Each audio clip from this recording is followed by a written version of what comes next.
بسم اللہ الرحمن الرحیم۔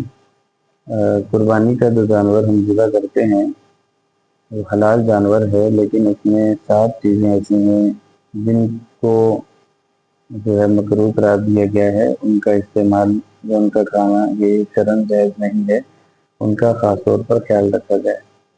نمبر 1، بہتا ہوا خون، یہ ناپاک اور نجس ہوتا ہے، اس کا استعمال کرنا یہ جائز نہیں ہے۔ نمبر 2، مثانہ۔ نمبر 3، غدود، جو گلٹیاں وغیرہ بعض جانوروں کے بن جاتی ہیں، گوشت جمع ہو جاتا ہے، ان کا استعمال کرنا، ان کو کھانا یہ جائز نہیں ہے۔ اسی طرح نر جانور کی شرمگاہ اور مادہ جانور کی شرمگاہ، اسی طرح کھپورے جو جن کو ٹکاٹک بھی بولتے ہیں، خصیتین بھی بولتے ہیں، ان کا استعمال کرنا یہ بھی جائز نہیں ہے۔ اسی طرح ایک چیز ہوتی ہے پتا، جس کے اندر زہر ہوتا ہے، یہ بھی استعمال کرنا یہ جائز نہیں ہے۔ تو یہ 7 چیزیں ہیں، شریعت کی نظر میں ان کا استعمال جائز نہیں ہے، لہذا ان سے گریز کرنا چاہیے۔